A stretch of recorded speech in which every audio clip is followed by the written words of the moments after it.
Titanic sudah tenggelam 110 tahun lalu. Bangkai kapal paling terkenal di dunia itu diselimuti misteri. Misterinya begitu banyak hingga bangkai kapal ini terus memikat penyelam, ilmuwan, dan penggemar Titanic di seluruh dunia. Tapi aku curiga orang-orang ini punya alasan lain. Sejak Titanic tenggelam, berbagai ekspedisi telah menjelajahi perairan dalam Samudra Atlantik Utara untuk mencari bangkainya. Bangkai itu ditemukan belum lama ini, yaitu baru 37 tahun lalu.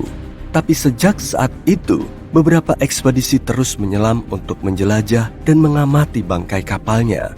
Di tahun 1998, seorang penyelam bernama Henry Nargiole menemukan sinyal aneh di dekat bangkai kapal Titanic. Dengan sonar, dia menerima sinyal jernih bahwa sesuatu yang masif ada di dasar Samudra Atlantik di dekat bangkai itu ditemukan. Selama 26 tahun, tak seorang pun bisa mengenali asal sinyal itu. Gambar-gambar sonar menunjukkan ini sesuatu yang berukuran sangat besar, dan ilmuwan percaya mungkin saja ini bangkai kapal lain. Sinyal misterius itu tetap belum teridentifikasi sampai baru-baru ini ketika satu tim penyelam berhasil menemukan area asal sinyal itu. Yang mengejutkan, itu bukan kapal tenggelam lain, melainkan terumbu karang agak besar yang penuh kehidupan. Misteri ini dipecahkan oleh suatu ekspedisi yang dipimpin oleh Ocean Gate Expeditions, perusahaan spesialis penyelaman laut dalam. Mereka terkejut dengan kemungkinan adanya kehidupan yang berkembang di kedalaman lebih dari 2.900 meter di bawah permukaan laut. Karang itu padat dan hidup. Kita bisa menemukan berbagai jenis spons, karang bambu, dan karang perairan dingin lain, lobster jongkok, dan bahkan ikan-ikan. Terumbu karang itu untuk sementara dinamakan Nargiole Fanning Ridge sebagai penghormatan bagi tim penyelam yang menemukannya. Kalau menurutmu semua ini tampak sangat normal, coba pikir lagi. Tempat ditemukannya bangkai kapal Titanic gelap. Hampir tidak ada sinar matahari yang sampai ke sana. Sumber cahaya utama di sana adalah ikan-ikan biopendar. Misalnya, menurut tim penyelam Ocean Gate Expeditions, temuan di dekat bangkai kapal Titanic ini akan membawa perubahan mendalam terhadap studi tentang kehidupan laut dalam. Dan analisis ini tidak akan berhenti sampai di sini. Ocean Gate Expeditions akan melanjutkan eksplorasi lokasi puing-puing Titanic pada tahun 2023. Mereka merekrut para penyelam yang berminat untuk mendaftar dalam program mereka dan ambil bagian dalam penemuan menarik ini. Nah, siapa yang nggak mau melewatkan siang harinya dengan menjelajahi keajaiban Titanic kan? Puing-puing Titanic menjadi bahan banyak studi terkini. Pengumpulan data selama bertahun-tahun ini telah menelurkan beberapa proyek yang sangat menarik. Untuk pertama kalinya, evolusi bangkai kapal Titanic bisa dilihat dalam animasi 3D. Simulasi itu menunjukkan bagaimana Titanic saat pertama tenggelam ke Samudra Atlantik di tahun 1912 sampai keadaan bangkai kapal itu sekarang. Kamu pasti sudah mendengar tentang tanggal 14 April malam yang tragis itu, kecuali kalau hidup di goa. Saat itu, RMS Titanic, kapal samudera terbesar di dunia yang juga dikenal sebagai kapal yang mustahil tenggelam, memulai pelayaran perdana dari Eropa ke Amerika Utara. Seperti dikisahkan, kapal menabrak gunung es dan tenggelam cuma dalam beberapa jam, membawa serta lebih dari 1.500 jiwa yang berada di atasnya. Banyak orang tidak bisa menerima penjelasan yang diberikan tentang kecelakaan itu. Bagaimanapun, mana mungkin kapal yang mustahil tenggelam begitu rapuhnya? Mungkin itu salah satu alasan kenapa tragedi ini begitu menarik perhatian banyak orang selama bertahun-tahun. Baru pada tahun 1985, lokasi Titanic ditemukan untuk pertama kalinya. Kapal itu ditemukan oleh tim ahli oseanografi Robert Ballard, dan ini benar-benar mengejutkan dunia. Para ilmuwan dan masyarakat di seluruh dunia sangat penasaran ingin melihat seperti apa bangkai kapal paling terkenal di dunia itu. Sayangnya, karena keterbatasan teknologi, ekspedisi Ballard sangat terbatas. Mereka tidak bisa melihat seluruh kapal, hanya lambung dan geladaknya. Tapi mereka bisa menetapkan satu fakta sangat penting.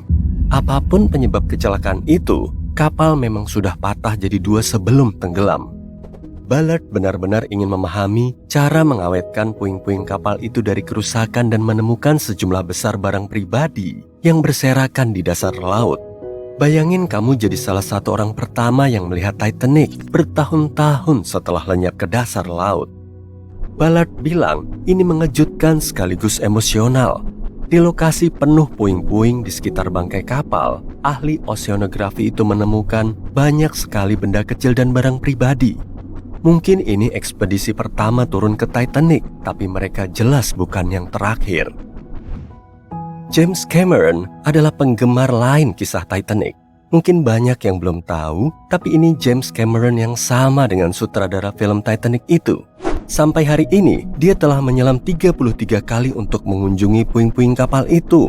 Dan mungkin jumlah itu masih akan bertambah. Cameron menjadi sangat terlibat dengan tim ahli dan ilmuwan yang menganalisis dan mengamati reruntuhan kapal itu. Ada fakta menarik nih, sutradara film itu bilang dia bersedia menyutradarai film Titanic hanya agar bisa mengunjungi kapal itu sesering yang dia mau. Mungkin dia sudah menyelam ke bawah sana lebih sering dari siapapun, tapi Cameron telah menjadi pemain utama dalam evolusi studi dan pelestarian bangkai kapal itu. Sebenarnya, para pembuat filmlah yang memungkinkan evolusi pembuatan film laut dalam. Kami sudah bilang sebelumnya, tempat bangkai kapal itu ditemukan gelap dan visibilitas di bawah air berbeda dengan di permukaan.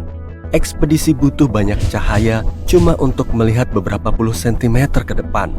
Bayangin, kamu harus merekam seluruh pekerjaan itu secara detail. Dalam eksplorasi puing-puing kapal itu, Cameron mengemudikan kendaraan robot inovatif yang dilengkapi sejumlah kamera beresolusi tinggi dan mengungkap tempat-tempat di dalam kapal Titanic yang belum pernah dilihat seorang pun sebelumnya. Oh, dan yang makin mempersulit dokumentasi Titanic, ketika ditemukan lagi oleh ilmuwan, bangkai kapal itu sudah tertutup karat warna merah hingga merekam gambar kapal yang bagus makin sulit. Warna merah tidak memantul dengan baik di bawah air. Ini cukup disayangkan oleh tim pembuat film yang ingin mendapat gambar kapal Titanic. Dari kejauhan, semua tampak mirip lilin coklat kemerahan yang menetes di seluruh reruntuhan kapal. Tapi ini sama sekali bukan lilin. Struktur berbentuk tetesan air es ini dikenali sebagai koloni besar mikroorganisme. Sayang bagi bangkai kapal itu, koloni ini rupanya merupakan bakteri pemakan besi. Ternyata, sekarang Titanic menjadi rumah keanekaragaman hayati yang lebih kompleks dibanding ketika kapal itu masih berlayar. Siapa sangka ketika tenggelam, kapal juga membawa sejumlah besar bakteri bersamanya. Kalau kamu coba pikirkan sejenak, ini jelas masuk akal. Permukaan planet kita memiliki jenis keanekaragaman hayati yang berbeda dari dasar lautan.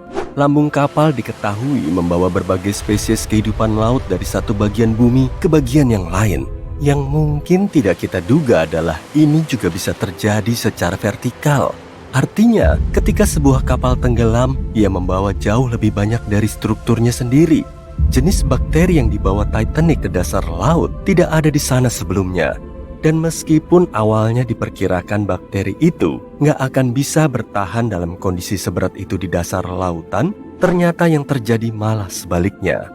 Mikroorganisme mirip karat merah yang mengambil alih Titanic benar-benar mengancam kondisi bangkai kapal itu. Koloni merah ini bisa menghabiskan 200 hingga 300 kg besi per hari, yang membuat Titanic jadi semacam pujasera kolosal di dasar laut. Sejak ilmuwan menemukan soal ini, sudah ada banyak spekulasi tentang harapan hidup bangkai kapal itu. Sebagian memperkirakan bangkai itu cuma akan bertahan 50 tahun lagi karena cepatnya pertumbuhan bakteri ini. Tapi jangan takut, menurut tim penelitian Cameron, bangkai itu tidak akan kemana-mana. Paling nggak tidak dalam waktu dekat.